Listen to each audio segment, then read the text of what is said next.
गिन्नी को किडनैप करवाने की जो प्लानिंग भजन की होती है उसमें वो सफल तो हो जाता है, लेकिन इसकी सच्चाई जो आगे जाकर के अंजलि को पता चल जाती है कि वही अमन को फंसाने की कोशिश भी कर रहा है, तो चीजें और ज्यादा ही कॉम्प्लिकेटेड बन जाती है, जो काफी बेहतरीन है। तो बात करें एपिसोड की स्टार्टिंग की, तो एपिसोड की स्टार्टिंग अंजलि सी होती है। फिलहाल तो उसकी मम्मी ये समझाती है कि तुम्हें अपने घर जाना चाहिए, अपने ससुराल, शायद वहां तुम्हारा स्वागत हो सकता है, क्योंकि उन लोगों ने वादा किया था कि तुम जब जाओगी तो सब कुछ ठीक हो जाएगा। खैर देखो, अंजलि तो नहीं जाना चाहती क्योंकि वो अपनी बहन के हक के लिए लड़ाई लड़ना चाहती है। उसकी बहन को उस घर से धक्के मार के निकाल दिया गया, और जब तक वो इस केस को जीत नहीं चाहती वो ऐसा कुछ भी नहीं करेगी। ना प्यार भी त्यागना पड़े तो वो त्याग देगी। खैर देखो, ये सारी बातें अपनी मॉम को बता देती है, लेकिन वक्त थोड़ा सा जैसे बीतता है, जहाँ एक तरफ अमन को भी अब धीरे धीरे नफरत होने लगती है कि अंजलि, मैं तुम्हें बताता हूँ कि एडवोकेट अमन सिंह राजपूत क्या है, और अब मैं तुम्हें सिखाऊंगा कि लॉ क्या होता है और कैसे इसको जीता जाता है। अब तुम मुझे हरा नहीं सकती। ये भी इधर अपने ख्याली पुलाव बना रहा होता है, तब तक उधर पता चलता है गिन्नी को किसी ने किडनैप कर लिया। हालांकि इस चीज की जानकारी जैसे उसे घर वालों को पता चलती है कि काफी देर हो गई गिन्नी नहीं लौटी है, तो अब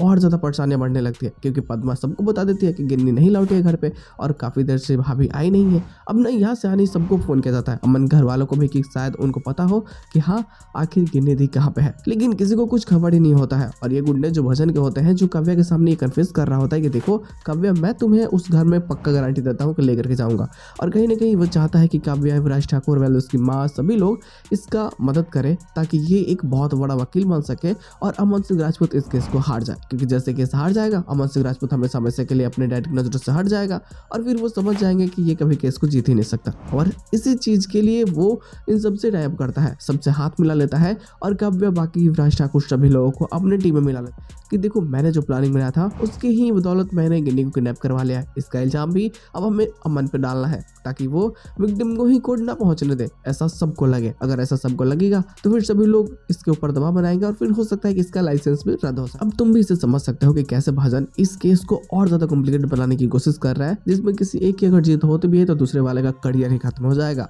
अब हालांकि जो चीजें होंगी वो काफी कॉम्प्लिकेटेड और काफी मजेदार होगी, लेकिन वही जो अंजलि अपने दिमाग से सूझबूझ लगाती है और थाना को बोलती है कि जल्दी से एक्शन ले और जल्दी से गिन्नी को खोजने की कोशिश करे, तो वहां भी तमाशा क्रिएट होती है, क्योंकि थानेदार भी जो होता है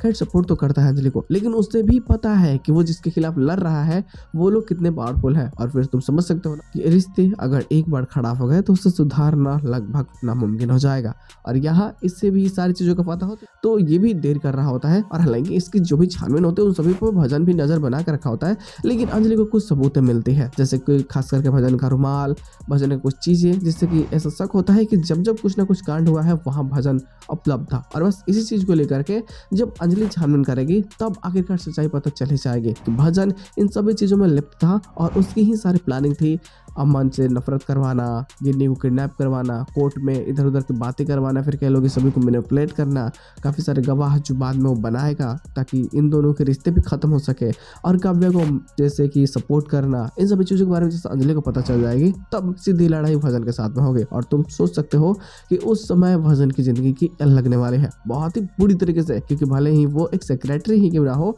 राघव का, लेकिन जीतने में तो अंजलि ही माहिर है, क्योंकि उसने राघव को भी हराया था। तो फिर ये किस खेत की मूली है, देखते हैं लोग आने वाले स्टोरी में और क्या चीज हो सकती है। तो बस दोस्त आज के एपिसोड बस इतना ही, हम लोग मिलते हैं बहुत जल्द किसी नए वीडियो के साथ में, तब तक के लिए बाय।